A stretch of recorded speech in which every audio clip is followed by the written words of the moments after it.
하나님이여 사슴이 시냇물을 찾기에 갈급함 같이 내 영혼이 주를 찾기에 갈급하니이다. 아멘. 때이른 봄비가 여름비처럼 내리고 있는데 이 유대 지역의 건기는 비 한 방울 내리지 않습니다. 너무 물이 귀합니다. 그래서 그 귀한 물을 찾아 헤매는 이 사슴의 이 행동은 사생결단하는 행동입니다. 물을 찾다가 기력이 다하기도 하고요. 또 물을 찾다가 헛것을 보고 달려가서 물이 없지만 본능적으로 앞발로 땅을 파다가 그렇게 죽기도 합니다. 또 언제 어디서 맹수가 나타날지 모르니 이 사슴들은 생명을 걸고 물을 찾아 나서는 거고, 또 이 사슴들에게 그 한 모금의 물은 곧 생명입니다. 시편 기자가 들판에서 그 한 모금의 물을 얻지 못해 비참하게 죽어가는 수많은 사슴들을 실제로 보고, 맹수에게 물린 것도 아니고 병든 것도 아니고 그토록 건강한 사슴들이 상처 하나 없이 광야에서 쓰러져 죽어가는 모습을 보면서 그 한 모금의 물이 얼마나 소중한지를 깨닫습니다. 그런데 다윗이 지금 우리 마음의 중심도 시냇물을 찾아 헤매는 사슴과 같아져야 한다고 우리에게 말하고 있습니다. 하나님이여 사슴이 시냇물을 찾기에 갈급함 같이 우리의 영혼이 주를 찾기에 갈급합니다. 사슴은 물을 찾아 사방으로 뛰어다녀도 물을 찾지 못할 수 있지만, 물을 얻을 수 없을 수도 있지만, 사랑의 하나님께서는 우리에게 약속하십니다. 나를 사랑하는 자들이 나의 사랑을 입고 나를 간절히 찾는 자가 나를 만날 것이라. 아멘. 우리는 주의 사랑을 덧입기 위해, 주를 만나기 위해 이 시간 주님 앞에 달려 나온 줄 믿습니다. 함께 예배하는 모든 성도님들이 그 주님을 만나고 그 주님의 사랑을 덧입는 살아있는 예배가 되어지길 주님의 이름으로 축복합니다. 지난주에 우리는 출애굽기 말씀을 통해서 어떻게 또 예배가 무엇인지를 살폈습니다. 내가 거기서 너희와 만나고 내게 말하리라. 예배는 하나님과의 만남입니다. 또 그리고 예배는 생명의 주인 되시고 삶의 주인 되신 나를 하나님께 드림입니다. 그리고 그 예배는 또한 주님의 명령이기도 합니다. 드려도 되고 안 드려도 되는 것이 아니라 이 백성은 내가 나를 위하여 지었나니 나를 찬송하게 하려 함이라. 나를 예배하게 하려 함이라. 하나님께서 우리를 지으신 목적은 우리를 하나님 앞에 예배자로 서는 것, 그것이 목적입니다. 그 목적 안에서 우리는 주님의 말씀을 또 귀담아 들을 수밖에 없습니다. 요한복음 4장 23절 24절 보게 되면 아버지께 참되게 예배하는 자들은 영과 진리로 예배할 때가 오나니 곧 이때라. 아버지께서는 자기에게 이렇게 예배하는 자들을 찾으시느니라. 하나님은 영이시니 예배하는 자가 영과 진리로 예배할지니라. 아멘. 하나님은 영이시니 예배하는 자가 영과 진리로 예배하라라고 명령하고 계십니다. 그래서 예배는 우리 기분에 따라서, 형편에 따라서 드려도 되고 안 드려도 되는 것이 아니라 이 예배는 하나님의 자녀들이, 또 하나님의 백성들이 마땅히 가져야 할 하나님께 드리는 믿음의 행위인 줄로 믿습니다. 그리고 그 예배는 축복의 통로입니다. 하나님께 나아가는 자는 반드시 그가 계신 것과 살아계신 것과 또 그가 자기를 찾는 자들에게는 상 주시는 이심을 믿어야 할지니라. 히브리서에서 그렇게 말씀하고 있습니다. 우리는 예배할 때 살아계신 하나님 앞에 예배하는 줄로 믿습니다. 그리고 우리가 예배할 때 자신을 찾아오는, 자신에게 예배하는 자들에게 상 주시는 하나님이심을 우리는 믿습니다. 그 믿음 가운데 예배의 성공자, 예배의 승리자 모두가 되시기를 주님으로 축복합니다. 그러면 오늘 말씀에 대해 들어가기 전에 잠시 그럼 예배를 어떻게 드려야 할까? 그 부분을 한번 나눠보겠습니다. 여러분, 예배를 어떻게 드려야 할까요? 아마 스스로 가지고 있는 답이 계실 것 같은데 그 많은 것 중에 하나는 준비된 예배를 드려야 한다는 것입니다. 하나님께서는 우리의 준비된 예배를 받으십니다. 그 예배는요, 오늘 주일 아침에 일어나는 것이 아니라 어제부터 준비가 되어져야 돼요. 일주일 내내 이 주일의 은혜를 사모하며 살아야 하겠지만 여러 가지 삶의 바쁨으로 인해서 놓쳤다 하더라도 적어도 토요일 오후 늦은 저녁에는 하나님을 생각하고 이 예배를 생각하고 준비해야 될 줄로 믿습니다. 오늘 성가대가 너무나 귀한 고백을 올려드렸잖아요.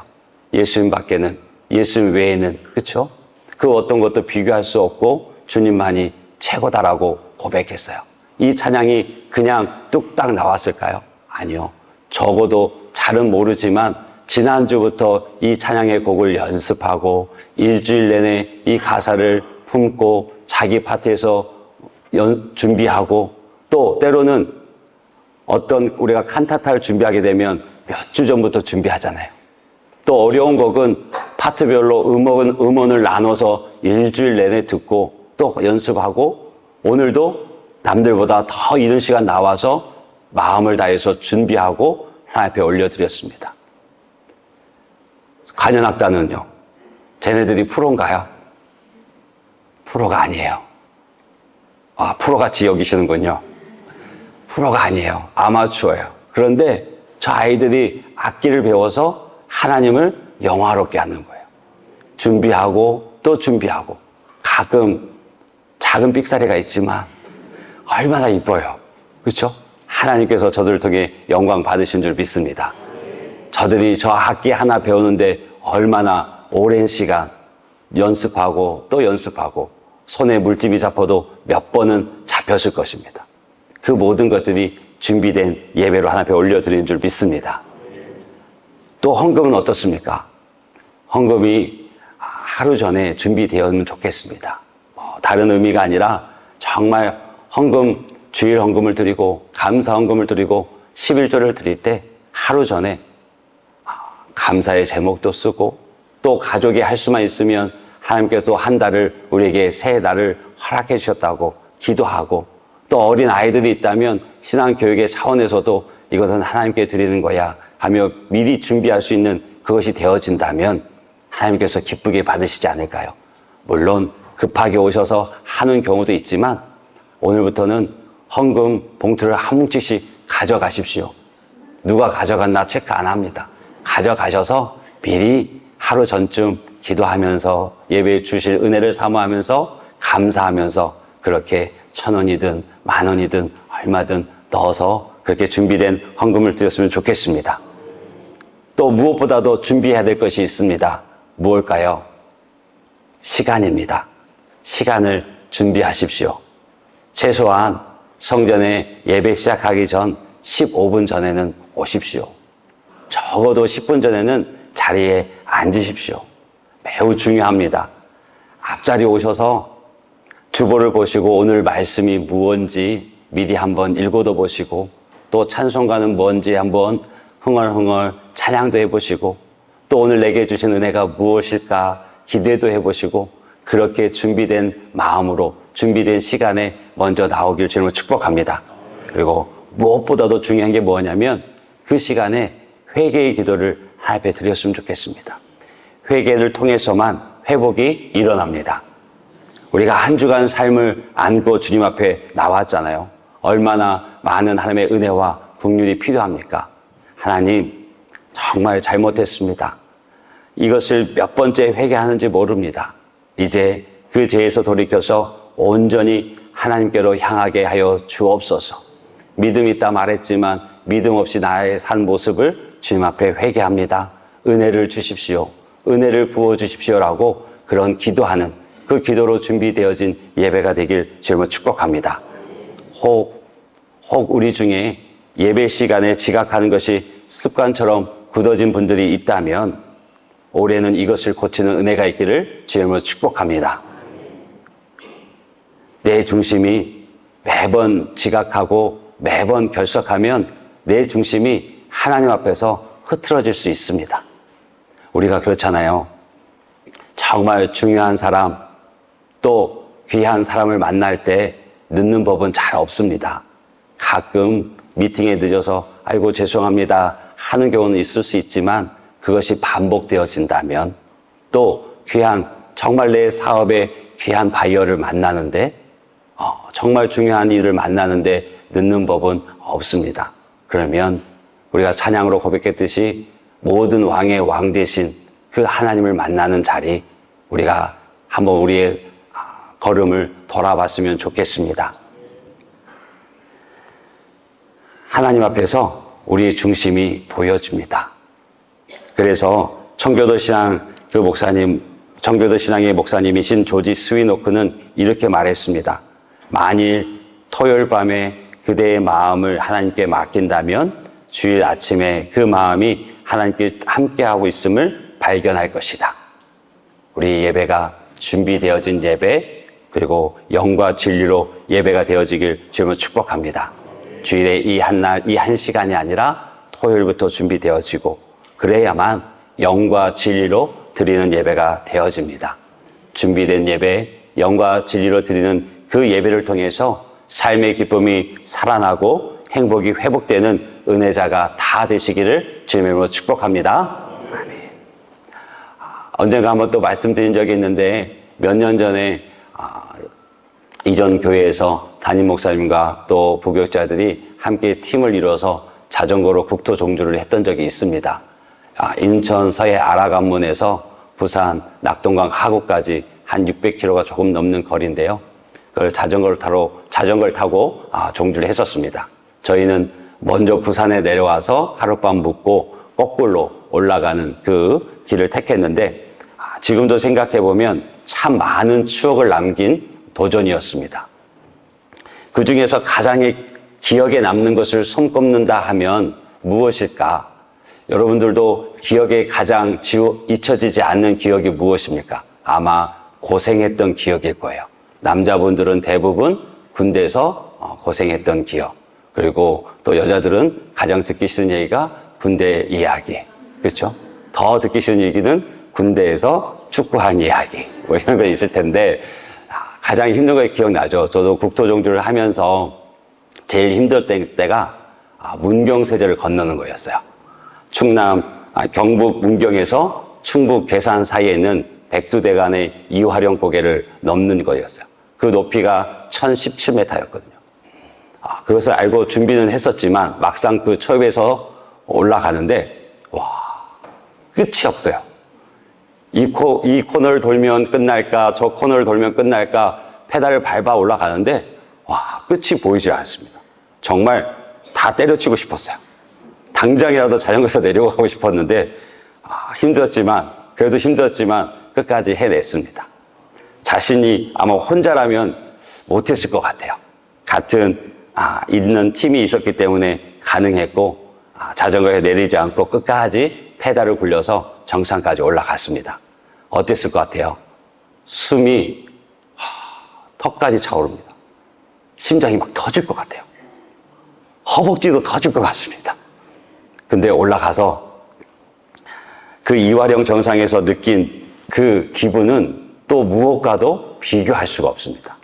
그 이화령 정상에서 보이는 백두대간의 또 그 산세와 그 풍경은 지금도 생생합니다. 그리고 그 공기 맛도 달라요. 그리고 또 기억나는 것은 그 정상에서 끓여 먹던 라면, 죽입니다.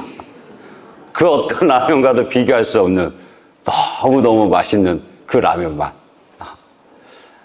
우리 내일부터 비전 통독이, 갈릴리 비전 통독이 137명이 신청을 하셨어요. 대단하죠?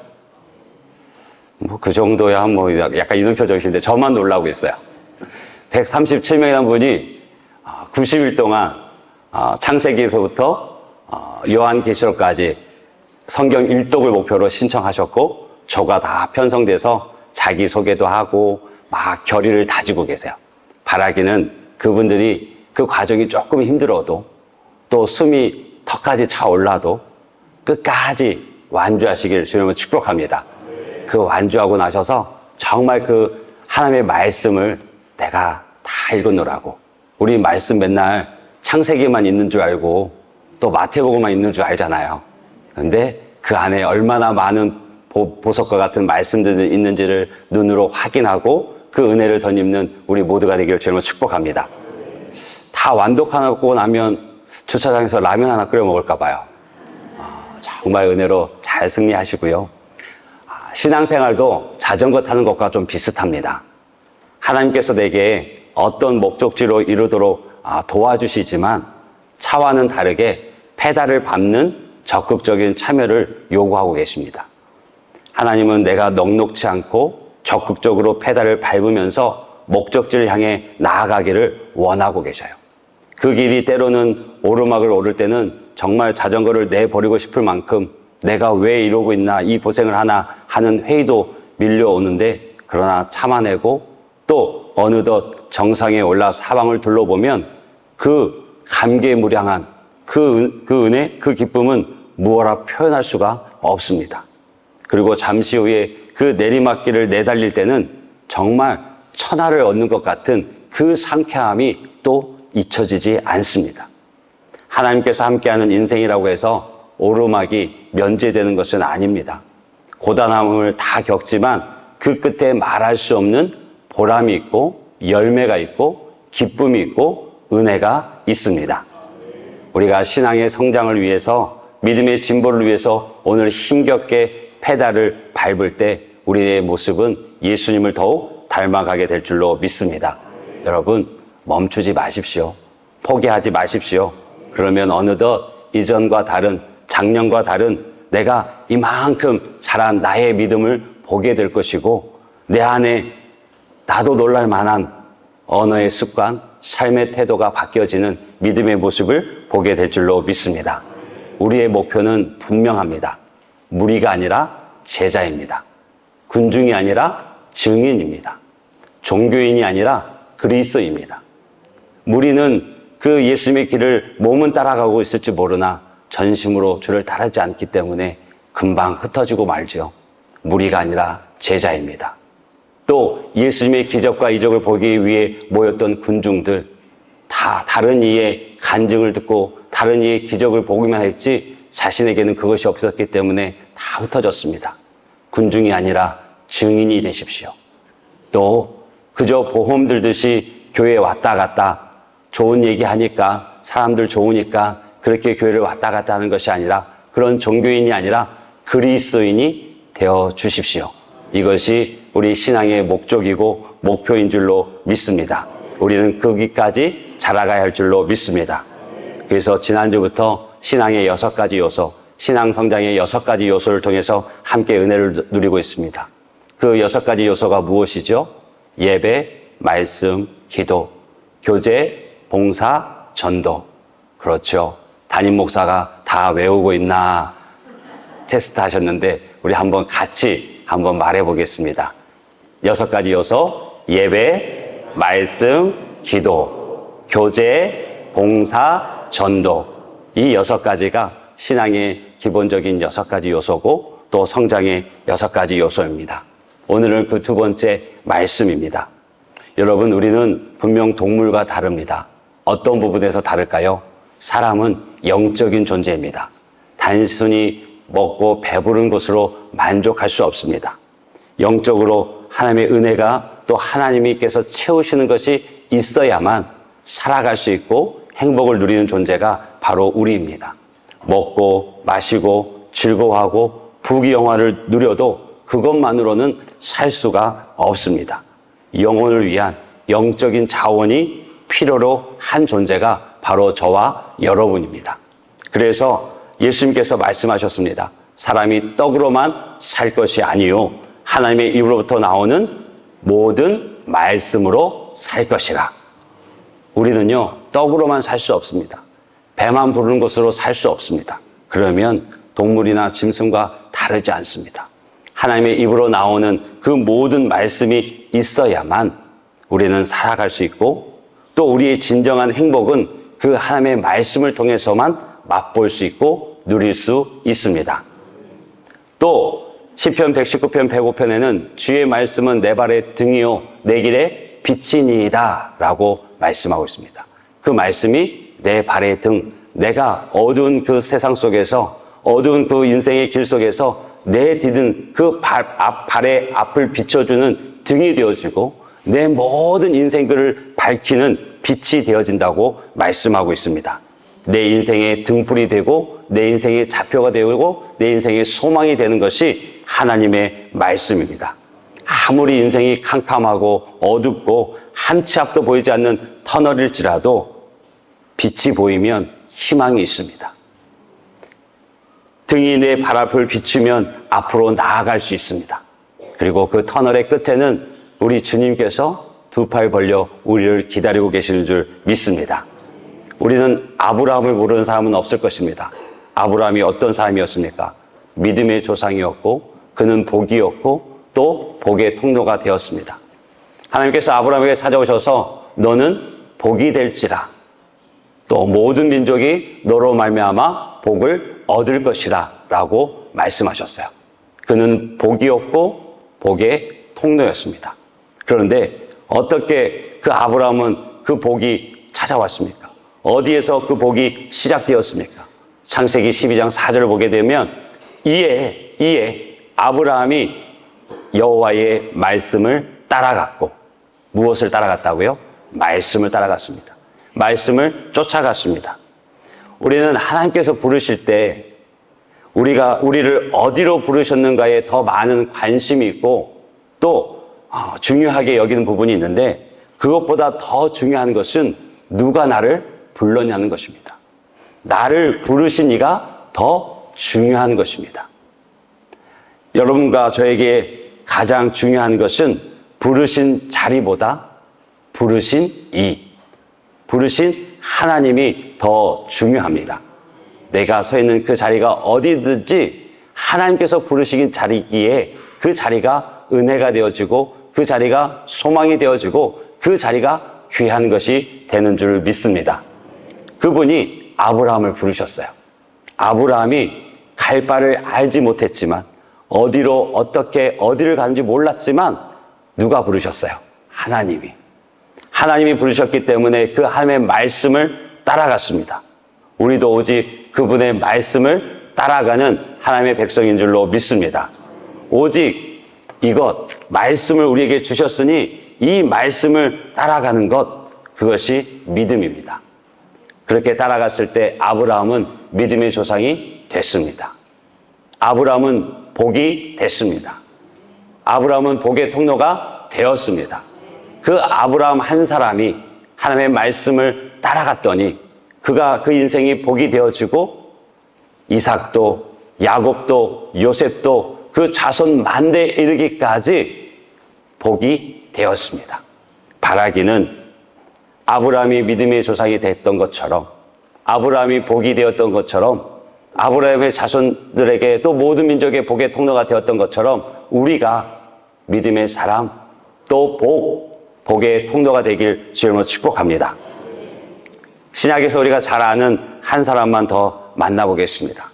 누가복음 5장 5절 보게 되면 시몬이 대답하여 이르되 선생님, 우리들이 밤이 새도록 수고하였으되 잡은 것이 없지만은 말씀에 의지하여 내가 그물을 내리리이다. 누구의 고백인지 잘 압니다. 베드로가 밤새 수고하며 그물질을 했지만 한 마리도 잡지 못합니다. 어찌 보면 한 마리도 잡지 못한 게 큰 기적입니다. 왜요? 평생 그 바다에서 평생 물질하며 살았던 직업이었던 어부가 한 마리도 잡지 못했다는 거. 물때도 알 거고요. 어느 때에 어디에 물고기가 있는 것도 누구보다 잘 아는 것들이었습니다. 기술도 있고요. 지식도 있고요. 경험도 있었습니다. 근데 밤이 새도록 한 마리도, 오히려 하나님께서 베드로를 만나주시기 위해서 밤새 물고기를 내쫓는 그 모습이 연상되지 않으십니까? 기적입니다. 그런데 그런 베드로에게 낭망하고 절망하고 빈손된 베드로에게 찾아오셔서 말씀하시는 것이 깊은 곳에 그물 던지라고. 그랬더니 베드로가 어떻게 합니까? 말씀에 의지하여. 내가 밤새 수고하고 아무것도 얻지 못했지만 내 경험으로는 지금은 물고기가 나올 때가 아니지만 말씀에 의지하여 그물을 내립니다. 그래요. 그 결과 우리 너무 잘 아시죠? 그물이 찢어지도록 그동안 주님께서 밤새 내보냈던 물고기를 다 모아주셔서 밤새 못 잡았던 물고기가 어디서 나왔는지 그물이 찢어지도록 그 배에 다 담지 못해서 옆에 배를 불러서 두 배가 만선이 되는 축복을, 기적을 누립니다. 그 이유가 어디 있습니까? 말씀에 의지하여 그물을 내렸더니. 정말 우리 삶에, 우리 가정에, 우리 사업에 말씀에 의지하여 그물을 내리는 그 믿음의 순종이 있기를 주님을 축복합니다. 그렇다면 그 빈 그물을 주님께서 채우시는 하나님의 복도 경험하게 될 줄로 믿습니다. 그 말씀에 대해서 오늘 시편 19편은 너무나 정확하게, 그리고 너무나 우리가 귀담아들어야 될 그 하나님의 말씀을 소개하고 있습니다. 19편 이 말씀은 1절부터 6절까지는 자연계시, 일반계시라고 해서 하나님께서 지으신 창조세계, 이 자연세계를 통해서 누가 만들었는지, 누가 참 하나님이신지를 보여주고 있습니다. 그리고 7절부터 11절까지는 이 하나님의 말씀이 어떠한지를 6가지를 들어서 얘기하고 계시고, 또 12절부터 14절까지는 회복과 또 구원의 그 은혜를 말씀하고 있습니다. 우리가 1절부터 6절은 읽지 않았지만 정말 자연을 하나님께서 어떻게, 그 자연 속에 역사하시는 그 하나님의 손길이 무엇인지를 제가 한번 읽어드리겠습니다. 눈으로 한번 따라 보십시오. 하늘이 하나님의 영광을 선포하고 궁창이 그의 손으로 하신 일을 나타내는도다. 날은 날에게 말하고 밤은 밤에게 지식을 전하니 언어도 없고 말씀도 없으며 들리는 소리도 없으나 그의 소리가 온 땅에 통하고 그의 말씀이 세상 끝까지 이루도다. 하나님이 해를 위하여 하늘의 장막을 베푸셨도다. 해는 그의 신방에서 나오는 신랑과 같고 그의 길을 달리기 기뻐하는 장사 같아서 하늘 이 끝에서 나와서 하늘 저 끝까지 운행하며 그의 열기에서 피할 자가 없도다. 아멘. 여러분, 아침에 창문을 열고 한번 자연을, 하늘을 바라봐 보십시오. 또 퇴근하실 때라도 한번 하늘, 또 자연을 한번 바라보십시오. 하나님께서는 자연을 통해서 하나님을 알게 하셨습니다. 자연을 통해서 하나님을 깨달을 수 있도록 준비해 주셨습니다. 낮이나 밤이나 어디에 계시든지 이 말씀을 묵상하면서 다시 한번 우리에게 주어진 이 아름다운 자연, 하나님의 창조 세계를 바라보며 하나님의 손길을 경험하는, 또 하나님을 알게 되어지는 은혜가 있기를 주님으로 축복합니다. 혹 여행을 가신다면 이 말씀을 휴대폰에 저장해두고 한번 묵상하면서 또 자연을 한번 돌아봐 보십시오. 새로운 하나님의 은혜가, 하나님의 그 만지심을 경험하게 될 줄로 믿습니다. 그리고 7절부터 11절까지는 특별 계시, 하나님께서 이 성경을 당신을 보여주시기 위해서 주신 말씀이 있습니다. 계시라는 말은 10개자의 볼시입니다.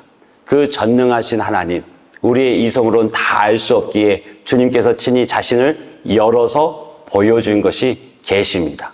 자연을 통해서, 그리고 특별히 기록된 하나님의 말씀을 통해서 당신을 보여주고 계십니다. 그래서 7절부터 11절까지는 우리가 천천히 한번 같이 읽어보겠습니다. 여호와의 율법은 완전하여 영혼을 소성시키며 여호와의 증거는 확실하여 우둔한 자를 지혜롭게 하며 여호와의 교훈은 정직하여 마음을 기쁘게 하고 여호와의 계명은 순결하여 눈을 밝게 하시도다. 여호와를 경외하는 도는 정결하여 영혼까지 이루고 여호와의 법도 진실하여 다 의로우니 금 곧 많은 순금보다 더 사모할 것이며 꿀과 송일꿀보다 더 달도다. 또 주의 종이 이것으로 경고를 받고 이것을 지킴으로 상이 크니이다. 아멘. 아멘. 하나님의 말씀이 어떠한지를 6가지를 통해서 말하고 있고, 그 말씀이 순금보다, 많은 순금보다 더 중요하고 더 소중하고, 그리고 그 맛은 꿀과 송일꿀보다 더 달다고 말하고 있습니다. 순금은 가장 소중한 것의 상징입니다. 금 중에 순도가 가장 높은 금이 순금인데 그 많은 순금보다 더 소중한 것이 하나님의 말씀이라고. 세상을 보면 그 금을 원하고 그 금을 통해서 많은 것을 이루기에 그 금을 원하고 바라는 사람들이 얼마나 많습니까? 동서고금을 막론하고 많은 사람들이 그 금을 얻기 위해서 자신의 생명까지도 소홀히 여기며 살아온 그들의 그 욕망 우리는 너무나 잘 알고 있습니다.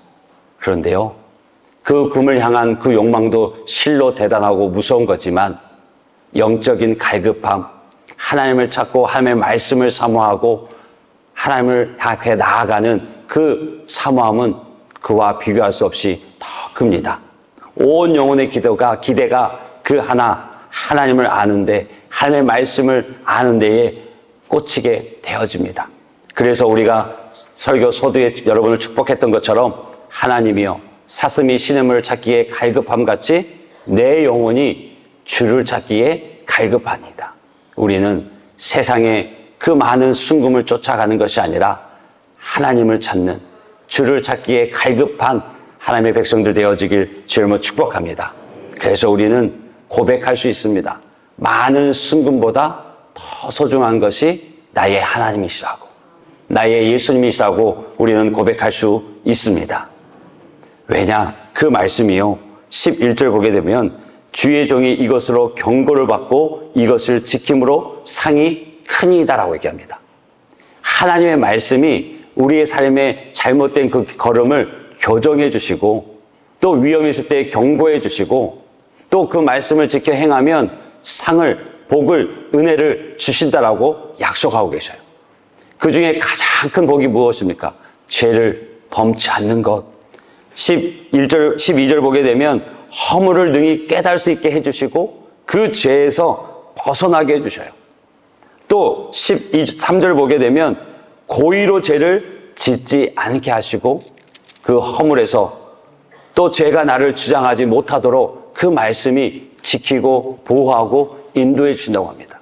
이것이 얼마나 큰 은혜입니까? 하나님의 자녀로서, 하나님의 백성으로서 하나님의 말씀을 지켜 살아갈 수 있는 그 방법이, 그 열쇠가 말씀에 있습니다. 하나님의 말씀에 있습니다. 그 말씀이 그래서 순금보다 더 소중하고 송이꿀보다 더 단 줄로 믿습니다. 여러분, 출애굽이 무슨 뜻인지 아시죠? 애굽에서 나왔다입니다. 그래서 영어로는 엑소더스입니다. 근데 헬라어로는 엑스호도스입니다. 이 엑스는 뭐뭐로부터, 호도스는 길이라는 뜻입니다. 그래서 그것을 합치면 길 밖으로라는 뜻이 되어집니다. 길에서 벗어나다라는 뜻이에요. 그래서 오늘날에도 이 그리스어는 여전히 살아 있습니다. 고속도로에서 빠져나간 출구에 엑스호도스라고 쓰여져 있습니다.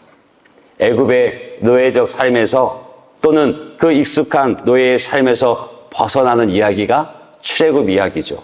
근데 그것은 단지 탈출, 단지 벗어나는 그것이 다가 아니라 약속의 땅, 가나안 땅, 그 가나안 땅을 향하는 분명한 목표가 있는 벗어남이었고 탈출이었습니다.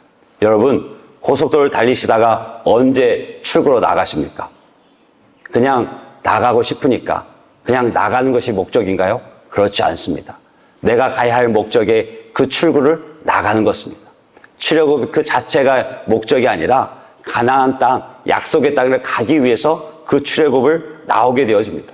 그러기에 이스라엘 백성들은 광야에서의 배고픔도 또 위험도 태양의 뜨거움도 외로움도 다 견딜 수가 있었습니다. 약속의 땅에 들어가기 위해서는 이전의 삶의 양식과 삶의 태도를 바꿔야 합니다. 노예적 삶에서 자유인의 삶으로, 우상숭배의 삶에서 하나님을 믿고 예배하는 삶으로, 순금이 좋던 그 시대에서 이제는 하나님이 좋다라고 고백하고 살아가는 그 삶이 우리 가운데 요구되어지고 있습니다. 그것이 진정한 행복자의 삶입니다. 그리고 그 길에 하나님께서 함께 하십니다. 하나님의 말씀을 듣고 순종하는 삶, 하나님의 말씀을 따라가는 그 사람은 세상 속의 길이 아니라 길 밖에 길을 걸어가는 사람입니다. 바라기는 우리 모두가 하나님과 함께 하시는, 하나님께서 바라시는 길 밖의 길을 걷는 하나님의 백성들, 하나님의 자녀들 모두가 되시기를 주님으로 축복합니다. 간증 하나만 하고 우리가 기도하는 시간 갖도록 하겠습니다. 제가 이전 교회에서 교구를 섬기면서 참 가슴 아팠던 기억이 하나 있습니다. 섬기는 가정에 아이가 11살, 초등학교 4학년 정도 될 것 같은데 갑자기 병원에서 연락이 왔습니다. 아이가 이상해서 병원에 응급실로 왔고 여러 가지 검사가 진행되어 있는데 아직 원인이 불명확하다고. 그래서 찾아가서 급하게 정말 하나님의 손길을 구하고 기도하고 그 모든 치료의 과정을 정말 말씀드리기에는 너무나 시간이 부족한데 정말 하나님의 손길이 있었고 하나님의 기적과 같은 일들이 있었습니다. 그 의료진에게도 그 병원에도 정말 큰 기도의 제목이었고 그 기도가 있었던 때인데 그 아이가 11살에 급성골수 백혈병에 걸렸습니다. 그 모든 가정이 참 위기의 순간을 많이 지났는데 하나님의 기적 같은 손길로 그가 조금씩 치료가 되어지고 약이 들어갔습니다.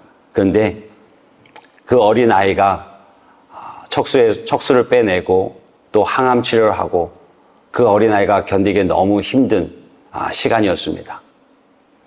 항암 치료를 하면 그 외에 면역력이 떨어지고 또 간 기능이 떨어져서 다시 백혈병을 치료하기 위해서는 이 기능들을 다시 치료하고 보호하는 또 치료가 필요하고 이것이 어느 정도 수치가 올라가면 다시 항암 치료하고 또 항암 치료 때문에 또 이런 것들이 다른 장기들이 떨어지면 또 이것을 보호하고 그 과정이 수없이 반복되어지고 6개월 이상 7, 8개월을 그 병원에서 있을 수밖에 없었습니다. 혼자 무균실에서 그 힘듦을 견뎌낼 수밖에 없었습니다.